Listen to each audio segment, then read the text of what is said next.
Episode 37۔ سفر ایک مرتبہ پھر شروع ہو گیا تھا۔ میں دیکھ رہا تھا کہ اب وہ بے حد چوکنا ہو گیا تھا۔ میرے اپنے اعصاب بھی خودکار انداز میں تن گئے تھے اور میں اپنے آپ کو نامساعد حالات کے لیے تیار کرنے لگا۔ اس نے عقابی نظروں سے ادھر ادھر دیکھتے ہوئے کہا، بظاہر تو سارا علاقہ خالی ہے، کوئی شخص دکھائی نہیں دے رہا، مگر مجھے توقع ہے کہ واپسی پر یہاں بہت بڑا دنگل ہوگا۔ کہ ہم واپسی پر کوئی اور راستہ نہیں لے سکتے؟ وہ چونکا۔ ایک نہیں، دو ایسے راستے ہیں جن پر گاڑی ڈالی جا سکتی ہے۔ مغربی سمت والا راستہ ہمیں لنگر سرائے پہنچائے گا۔ راستہ بہتر حالت میں ہے۔ جنوبی سمت نکلیں گے تو کنگھن اور مراد آباد سے ہوتے ہوئے جنگ روڈ پر چڑھ سکتے ہیں۔ وہاں سے مظفر گڑھ بمشکل آدھے گھنٹے کی مسافت پر واقع ہے۔ یہ راستہ طویل اور دشوار ہے۔ محفوظ کون سا ہے؟ محفوظ؟ آج کی رات ہمارے لیے کوئی راستہ بھی محفوظ نہیں ہوگا۔ کیا ڈر رہے ہو؟ ڈر نہیں تو موت کا کھیل ہے۔ جو جیتا سانسیں اسی کی، اور جس کی رات آج قبر کے اندر لکھی ہے وہ باہر نہیں گزار سکتا۔ 1:45 کا عمل تھا جب اس نے گاڑی کے ہیڈ لائٹس اور سیلنگ لائٹ آف کرتے ہوئے سپاٹ لہجے میں خبردار کیا، ماسٹر اسلحہ سنبھال لو، ہم چند منٹوں بعد میاں دلبر کے ڈیرے پر ہوں گے۔ میں نے سیٹ پر رکھی گن تھامی، پیروں تلے پڑی ہوئی اسما کا سرسری جائزہ لیا اور سنبھل کر بیٹھ گیا۔ ہیڈ لائٹس کی روشنی میں ناہموار راستہ دکھائی دے رہا تھا جس کے اطراف میں سرکنڈوں کی قد آدم دیواریں استادہ تھیں۔ آدھے میل کے بعد سخی محمد نے دائیں ہاتھ ٹرن لیا تو میرے اعصاب یکدم تن گئے۔ لگ بھگ 100 گز کے فاصلے پر عین نظروں کے سامنے دیہاتی طرز کا ایک ڈیرا دکھائی دیا۔ شاید یہاں بجلی کی سہولت میسر نہیں تھی، اس لیے کوئی بلب دکھائی نہیں دیا۔ گوبر کے 2 بڑے ڈھیروں کے درمیان سے گزر کر ہم ڈیرے کی حدود میں پہنچ کر رک گئے۔ ہمارے دائیں ہاتھ ایک پرانے ماڈل کا فورڈ ٹریکٹر کھڑا تھا جس کے عقب میں ننھی ٹرالی نتھی تھی۔ بائیں ہاتھ کھیت میں بھوسے کے 2 گول ڈپلے تھے جن کا چاند کی جانب پہلو روشن تھا۔ سخی محمد نے اطراف کے گہری نظروں سے جائزہ لیا اور ہارن پر ہاتھ رکھ دیا۔ چند منٹوں بعد ڈیرے کے بڑے سے چوبی پھاٹک میں سفید کپڑوں والا ایک غیر معمولی لمبے قد کا شخص دکھائی دیا۔ وہ بجائے قریب آنے کے وہیں رکا اور بلند آواز میں بولا، کون ہو؟ سخی محمد نے گردن موڑ کر مجھے دیکھا۔ میں اس کا مقصد بھانپ گیا اور شیشہ اتار کر بولا، رنگو قصائی سے ملنے آیا ہوں۔ میں رنگو قصائی ہوں، تم کون ہو؟ اس کی آواز خاصی بھاری اور دہشت انگیز تھی۔ مجھے یوں لگا جیسے میں نے اس آواز کو پہلے کہیں سن رکھا تھا۔ یادداشت پر زور دیا مگر یاد نہ آئے کہ کہاں سنا تھا۔ مجھے میڈم نے بھیجا ہے، میرا مال مجھے دو اور اپنا وصول کر لو۔ میں نے بھی اپنی آواز میں درشتی اور استحکام کو شامل کر لیا۔ ملتان سے آئے ہو؟ ہاں۔ میرا مال کہاں ہے؟ تم بتاؤ میرا مال کہاں ہے؟ وہ پلٹا اور پھاٹک میں گھس کر نظروں سے اوجھل ہو گیا۔ چند لمحوں بعد اس کی شکل دکھائی دی۔ سخی محمد نے ہیڈ لائٹس روشن کر دی۔ رنگو روشنی میں نہا گیا اور اس نے فوراً اپنا ایک ہاتھ آنکھوں پر چھجا بنا کے رکھ لیا۔ مجھے اس کے ہاتھ میں پکڑا ہوا گہرے رنگ کا بریف کیس نظر آ گیا۔ رقم پوری ہے؟ ہاں۔ تسلی کر سکتے ہو؟ ٹھیک ہے، میرا ساتھی تمہاری طرف آ رہا ہے، اسے دے دو، میں چیک کر لیتا ہوں، پھر تمہارا مال نیچے اتار دوں گا۔ وہ بولا، کوئی چالاکی کرو گے تو یہاں سے زندہ بچ کر نہیں جا سکو گے، یہ ذہن میں رکھ کر اپنے آدمی کو بھیجنا۔ اس کا دعویٰ بجا تھا۔ وہ جس اعتماد سے ہمارے مقابل تنہا کھڑا تھا اس سے یہی ظاہر ہوتا تھا کہ اس نے ہمارے استقبال اور درپیش آنے والی کسی بھی ناگہانی صورتحال سے نمٹنے کا اپنی دانست میں معقول بندوبست کر رکھا تھا۔ سخی محمد میرا اشارہ پا کر گاڑی سے اترا اور ایک ہاتھ میں گن تھامے جبکہ دوسرے میں پسٹل تھامے رنگو قصائی کی طرف بڑھا۔ اس کی چال میں چیتے کی سی مستعدی اور لپک تھی۔ میری آنکھیں گرد و پیش کا تواتر سے جائزہ لے رہی تھیں اور انگلی گن کے ٹریگر پر تھی۔ سخی محمد رنگو سے چند قدموں کے فاصلے پر رکا۔ رنگو نے بریف کیس اچھال دیا جو اس کے پیروں کے قریب زمین پر دھپ کی آواز کے ساتھ گرا۔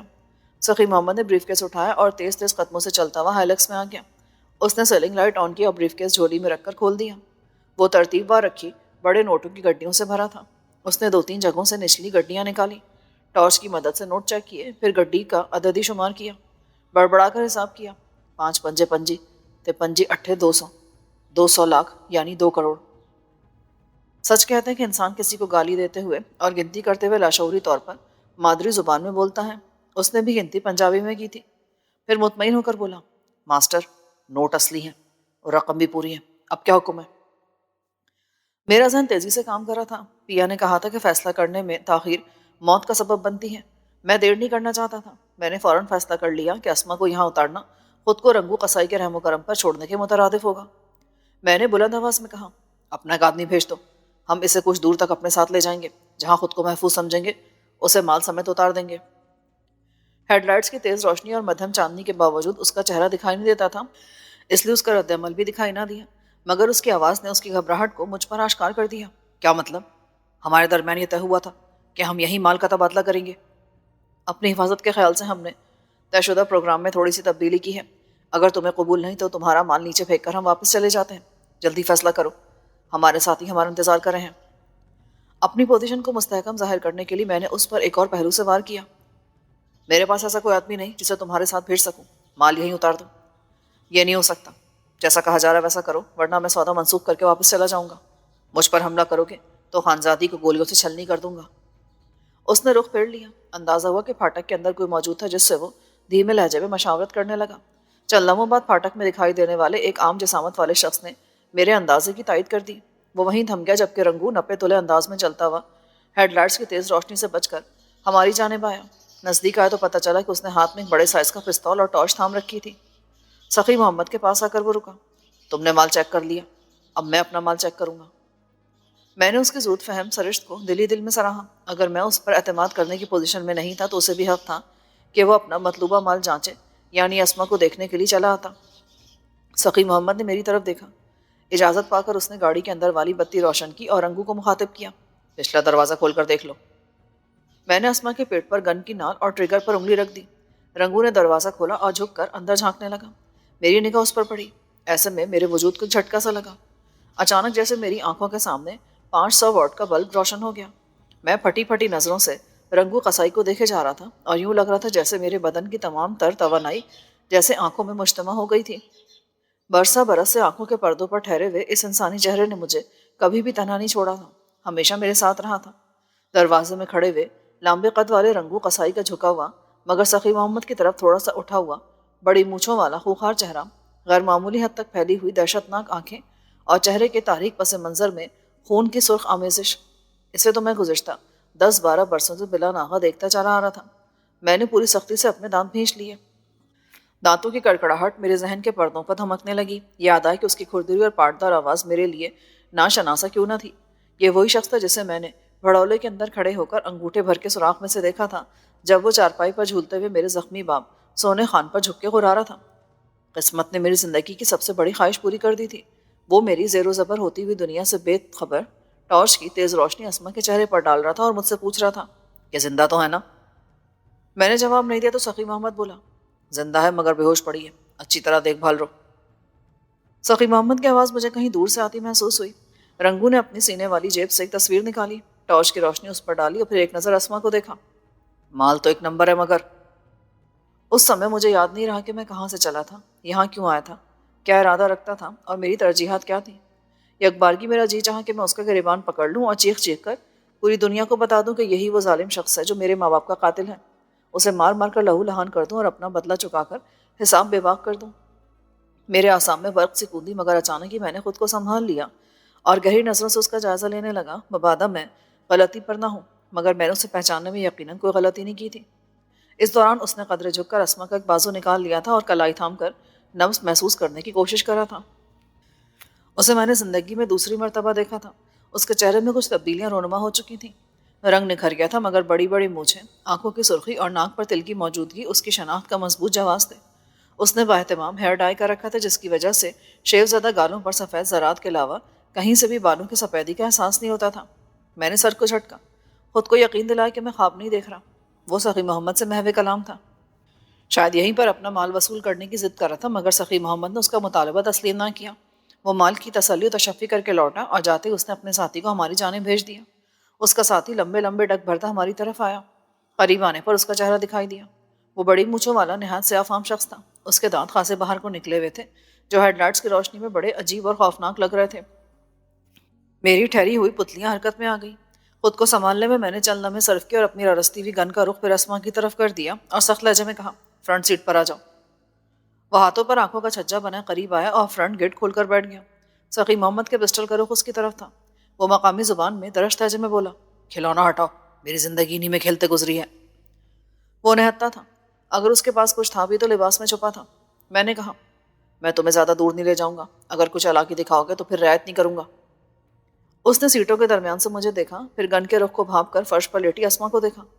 تم اتنا ڈر کیوں رہے ہو؟ میاں صاحب اور تمہاری میڈم کے درمیان ہونے والی ڈیلنگ کے بعد مال کا عام سا تبادلہ ہو رہا ہے. تم تو ایسے ظاہر کرو جیسے تم کسی بہت بڑی واردات پر نکلے ہو. بکو مت، خاموشی سے بیٹھے رہو. وہ گردن موڑ کر سامنے دیکھنے لگا. سخی محمد نے گاڑی ریورس کی، موزوں جگہ دیکھ کر ٹرن لیا اور ایکسلریٹر پر پاؤں کا دباؤ بڑھا دیا۔ میں نے بے ساختہ ڈیرے کے پھاٹک کو دیکھا۔ میری توقع کے برعکس رنگو وہاں موجود نہیں تھا۔ میرے حلق سے ایک طویل سانس نکلی اور میں اپنے دل کی غیر معتدل دھڑکنوں پر قابو پانے کی کوشش کرنے لگا۔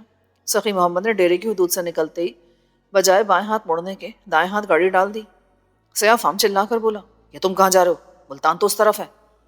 یہ تمہارا مسئلہ نہیں ہے، خاموش بیٹھے رہو۔ میں نے کہا۔ وہ گردن موڑ کر گرایا، تم جاؤ جہنم میں، مگر مجھے اور خانزادی کو یہیں اتار دو، میں کہہ رہا ہوں، خاموش ورنہ۔ وہ دانت پیس کر خاموش ہو گیا۔ اس کی گھبراہٹ نے میرے اندیشوں کی تصدیق کر دی تھی۔ وہ پہلو بدل بدل کر مجھے، سخی شاہ کو اور اسکرین کے پار دیکھنے لگا۔ سخی محمد نے گاڑی کی رفتار خطرناک حد تک بڑھائی تو ہچکولوں اور جھٹکوں نے چند ہی لمحوں میں ہمیں ہلا کے رکھ دیا۔ ہم نے بمشکل 1 کلومیٹر یا اس سے بھی کم فاصلہ طے کیا تھا کہ ناپختہ راستہ مسدود ہو گیا۔ سخی محمد اگر اچانک بریک نہ لگاتا تو ہائلکس کے ٹائر 2 فٹ چوڑے اور 6-7 فٹ لمبے گڑھے میں جا گرتے جو سڑک میں بنایا گیا تھا۔ اس نے گاڑی روکنے سے قبل بجلی کی سی تیزی سے اپنا پسٹل سیاہ فام کی پسلیوں سے لگا دیا اور سنگین لہجے میں بولا، یہ کیا ڈرامہ ہے؟ اس نے کندھے اچکائے اور بے نیازی سے بولا، تمہیں دکھائی دے تو رہا ہے کہ یہ گڑھا ہے؟ بکواس مت کرو، یہ بتاؤ گڑھا کس نے کھودا؟ میں نے نہیں کھودا۔ میرا جی چاہا کہ اس کی بتی سے نکال کر ہتھیلی پہ رکھ دوں، مگر حالات کی نزاکت کو مد نظر رکھتے ہوئے میں نے اپنے غصے پر بدقت تمام قابو پایا اور تیز نظروں سے ارد گرد کا جائزہ لیا۔ سرکنڈوں کی دیوار کے پار اگر کوئی تھا تو دکھائی نہیں دے رہا تھا۔ سخی محمد نے ریورس گیئر لگا کر گاڑی کو پیچھے لے جانا چاہا تو میں نے روک دیا۔ نہیں سخی محمد، ہم آگے جائیں گے۔ اس نے عقب نما میں سوالیہ نظروں سے مجھے دیکھا۔ میں نے سیافام کو مخاطب کیا، نیچے اتر کر دیکھو، ہمارا راستہ کن لوگوں نے روکا ہے؟ وہ ہچکچایا، یہ میرا مسئلہ نہیں ہے، تمہارا ہے، تم جانو اور تمہارا کام جانے۔ معاہدے کے مطابق لڑکی میرے حوالے کرو اور نکل لو یہاں سے۔ تم لوگوں نے مال کی وصولی کے بعد ہماری آؤ بھگت کا کیا انتظام کر رکھا ہے؟ جلدی بتا دو، ورنہ تم دونوں کو گولی مار کر ٹھنڈا ٹھار کر دوں گا، سمجھے؟ مجھے خانزادی کی زندگی کی قیمت کا علم تھا۔ وہ 2 کروڑ کے عوض حاصل کی گئی تھی۔ میاں دلبر حسین جس نے ظاہر کیا تھا کہ وہ سردار حیدر خان کے اماں پر یہ سودا کر رہا تھا، وہ کبھی بھی اس کی موت کو برداشت نہیں کر سکتا تھا۔ یہ اس کے حکم کے غلام لوگ تھے، اس کے اشاروں پر ناچنے والے موت کے ہرکارے تھے، کبھی بھی اس کے مفاد کے خلاف کام نہیں کر سکتے تھے۔ میرا نام ظہور ہے، قانون مجھے جورا لادی کے نام سے یاد کر کے کانپ اٹھتا ہے۔ میں نے کچھ کیا ہے نہ میں کچھ جانتا ہوں۔ تمہیں رقم مل گئی ہے، اب خانزادی میرے حوالے کر دو اور چلتے بنو۔ یہ علاقہ ہمارا ہے، یہاں چڑیا بھی استاد رنگو کی اجازت کے بغیر پر نہیں مارتی، مگر ہمیں تم سے کچھ لینا دینا نہیں ہے۔ ہم تمہیں نقصان نہیں پہنچانا چاہتے کیونکہ ہمارے درمیان معاہدہ ہو چکا ہے۔ ہاں، زیادہ ترم خان بنو گے تو۔ وہ رنگو قصائی کا خاص کارندہ تھا، اسے ڈانٹ ڈپٹ کر یا موت کا ڈراوا دے کر کام نہیں نکالا جا سکتا تھا۔ میں نے اس پر ایک غسیلی نگاہ ڈالی اور اپنی توجہ ہائلکس کے باہر ہوا میں لہلاتے ہوئے گھنے سرکنڈوں پہ مرکوز کر دی۔ کوئی مہم سی نقل و حرکت بھی محسوس نہ ہوئی تو میں نے سخی محمد سے کہا، گاڑی ریورس کرو، کھیل شروع ہو چکا ہے، جو بھی سامنے آئے اسے موقع دیے بغیر گولی مار دینا۔ یہ لادی ہمارے ساتھ ملتان تک جائے گا۔ میرا لہجہ بے حد سرد تھا۔ پہلا موقع تھا جب سیاہ فام کی بے چینی آیا ہوئی۔ کیا چاہتے ہو تم؟ دیکھ بے لونڈے، کیا نام بتایا تھا تو نے اپنا؟ ہاں، ظہور لادی۔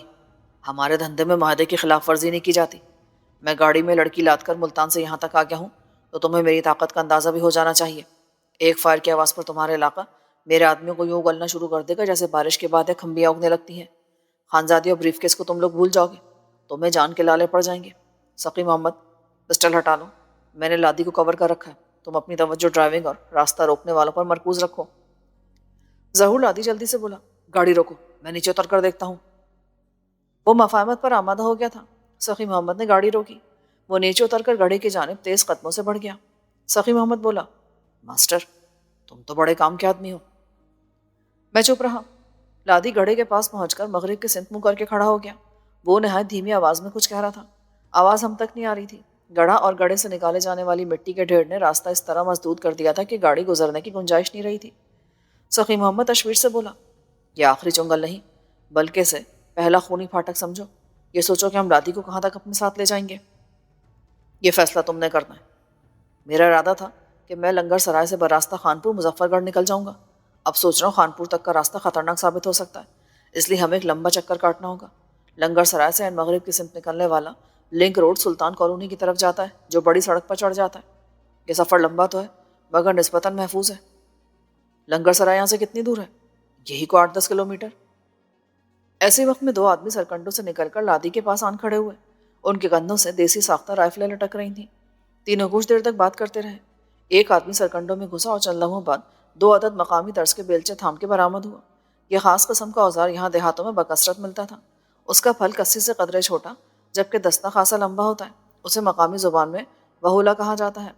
دونوں اشخاص وہولوں کی مدد سے گڑھا بھرنے لگے جبکہ ظہور لادی ہائلکس میں آن بیٹھا اور از خود بولا، یہاں پلی نہیں ہے، اس لیے فصلوں کا پانی گزارنے کے لیے راستہ کاٹنا پڑتا ہے۔ یہ لوگ پانی لگا رہے تھے۔ وہ جھوٹ بول رہا تھا مگر میں نے بظاہر اس کی بات پر یقین کر لیا۔ 5-7 منٹوں میں گاڑی کی گزرنے کی جگہ بن گئی۔ دونوں وہولا بردار بائیں ہاتھ سرکنڈوں میں گھس کر غائب ہو گئی۔ لادی نے گاڑی آگے چلانے کا اشارہ کیا۔ گڑھا عبور کرتے ہوئے میں نے شیشے کے پار سرکنڈوں میں چھپے دونوں افراد کو دیکھنے کی کوشش کی مگر ناکامی ہوئی۔ 1-1.5 کلومیٹر کا فاصلہ طے ہوا تھا کہ لادی نے سخت لہجے میں کہا، او بھائی مجھے تو اتارو، میں نے پیدل واپس جانا ہے۔ سخی محمد نے کہا، تمہارے پاس موبائل ہے تو صحیح مگر یہاں سگنلز نہیں ہے۔ سخی محمد نے کندھے اچکائے، ہم تمہیں لنگر سرائے کے قرب و جوار میں اتار دیں گے، واپسی کا کوئی بندوبست کر لینا۔ وہ تیری تو ایسی کی تیسی، تیرا دماغ تو نہیں چل گیا کہیں؟ میں اتنی سردی میں 8-10 میل چلوں گا، وہ بھی اس مردے کو اٹھا کر؟ گاڑی روکو ورنہ کیا؟ زیادہ بک بک کرو گے تو یہیں گولی مار کے پھینک دوں گا۔ میں ظہور عرف جورے لادی کے مزاج کو سمجھ رہا تھا۔ وہ مار دھاڑ والا بندہ تھا، اسما کی وجہ سے اس کے ہاتھ پیر بندھے تھے، ورنہ وہ لشنا لا بیٹھتا اور ہم پر ہاتھ ڈال دیتا۔ چند منٹ کی خاموشی کے بعد اس نے قدر نرمی سے کہا، دیکھو یار، تم میری پریشانی کو سمجھ نہیں رہے ہو۔ میں اتنا لمبا سفر پیدل کس طرح طے کر سکوں گا؟ پولیس گشت پہ نکلی ہوگی، میں ان کی نظروں میں آ گیا تو مارا جاؤں گا۔ نہیں، مجھے یہیں اتار دو۔ میں سچ کہتا ہوں کہ ہم لوگ تمہیں نقصان پہنچانے کا ارادہ نہیں رکھتے۔ سخی محمد نے اچانک گاڑی روکی، جلدی سے دروازہ کھول کر اتر گیا۔ چند لمحوں بعد وہ اپنی سیٹ پر بیٹھتے ہوئے بولا، ماسٹر، ہمارا تعاقب ہو رہا ہے۔ میں اور لادی چونکے۔ کیا مطلب؟ پیچھے کو گاڑی آ رہی ہے کیا؟ ہاں مگر نظر نہیں آ رہی، ہیڈ لائٹس آف ہیں، محض آواز سنائی دے رہی ہے۔ لادی جھٹ بولا، کسی ٹریکٹر کی آواز ہوگی؟ نہیں، ٹریکٹر اور کار یا جیپ کی آوازوں میں بہت فرق ہوتا ہے۔ اوے لادی صاحب، اب تم کیا کہتے ہو؟ میں نے طنزیہ لہجے میں کہا۔ اس نے کوئی جواب نہ دیا بلکہ گہری نظروں سے بیک میرر کو گھورنے لگا جس میں سوائے اندھیرے کے کچھ دکھائی نہیں دے رہا تھا۔ عقب میں آتی ہوئی گاڑی نظر نہیں آئی مگر ہیڈ لائٹس کی روشنی میں لنگر سرائے کی آبادی کے آثار نظر آنے لگے۔ زگ زیگ کچے راستے کی غیر معمولی دشواری مسلسل سخی محمد کی ماہرانہ ڈرائیونگ سے ہزیمت بار ہو رہی تھی۔ ہم جو ہی پکی سڑک پر چڑھے، سخی محمد نے گاڑی روکی اور سپاٹ لہجے میں کہا، ماسٹر، ان دونوں کو یہیں اتار پھینکو، ہم سیدھا مظفر گڑھ جائیں گے، پیچھے سے آنے والی گاڑی ہم تک نہیں پہنچ پائے گی، ہری اپ پلیز۔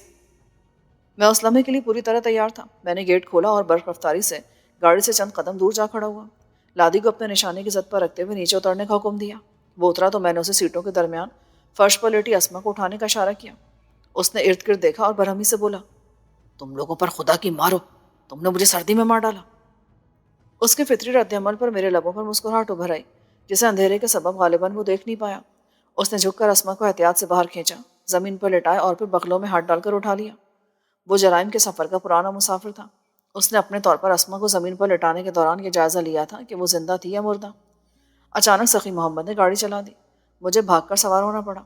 میں نے جو ہی دروازہ بند کیا اس نے ایکسیلریٹر پر پاؤں کا دباؤ مزید بڑھا دیا جس کی وجہ سے چندی لمحوں میں طاقتور انجن والی گاڑی ہوا سے باتیں کرنے لگی۔ اگلی سیٹ پر آ جاؤ ماسٹر، موت کا کھیل شروع ہونے والا ہے۔ اس کے لہجے سے ہویدہ ہونے والی سنجیدگی نے میرے وجود میں بجلی بھر دی۔ میں فوراً آگے والی سیٹ پر آ گیا۔ ایسے میں ہم لنگر سرائے کی خوابدیدہ آبادی میں داخل ہوئے۔ سخی محمد نے بریک لگائے بغیر دائیں ہاتھ گاڑی موڑی۔ ٹائر چرچرائے مگر شکر ہے کہ گاڑی الٹنے سے بچ گئی۔ ہم کس سمت جا رہے ہیں؟ ہم سلطان کالونی جا کر مین روڈ پہ چڑھ جائیں گے۔ میں نے ڈاش دینے کے لیے ظہور لادی کو سیدھا مظفر گڑھ جانے کا کہا تھا۔ ہم کب تک پہنچیں گے ملتان؟ اس نے ڈیش بورڈ کے کلاک میں ٹائم دیکھا، 3 بجنے والے تھے، 4 تو بج ہی جائیں گے۔ اس دوران بار بار رنگو کا چہرہ میری آنکھوں کے سامنے لہرا جاتا اور میں اپنا سر جھٹک کر بمشکل اس کے تصور سے چھٹکارا حاصل کرتا۔ سخی محمد بار بار بیک میرر میں دیکھ رہا تھا۔ میں نے گردن موڑ کر ونڈ اسکرین کے پار دیکھنا چاہا مگر کچھ دکھائی نہ دیا۔ گاڑی کی عقبی کھلی باڈی پودوں سے بھری ہوئی تھی جس کے پار دیکھنا ممکن نہیں تھا۔ بیک میرر میں بھی کوئی گاڑی نظر نہیں آ رہی تھی۔ سڑک کے دونوں اطراف میں تحد نگاہ ریگستانی ٹیلے پھیلے تھے۔ سڑک شاید نئی نہیں بنائی گئی تھی اس لیے بہت اچھی حالت میں تھی۔ گاڑی کی رفتار ظاہر کرنے والی میٹر کی سوئی 110 اور 20 کے درمیان تھرک رہی تھی جبکہ رفتار بتدریج بڑھ رہی تھی۔ میں سخی محمد سے کچھ پوچھنا ہی چاہتا تھا کہ اچانک فضا خوفناک دھماکے سے گونج اٹھی۔ ساتھ ہی گاڑی بری طرح لہرا گئی۔ سخی محمد اسے سنبھالنے میں کسی کوتاہی کا ارتکاب نہیں کیا مگر وہ آنکھ جھپکنے کی دیر میں پختہ سڑک سے اتر کر ٹیلے پہ چڑھ گئی۔ ٹیلا زیادہ بلند نہیں تھا مگر عین وسط میں جا کر وہ کسی چٹان کی طرح فضا میں بلند ہو گیا تھا۔ ہائلکس دھماکے کی خوفناک آواز کے ساتھ اس ابھرے ہوئے حصے سے جا ٹکرائی۔ میرا سر ڈیش بورڈ پر لگا۔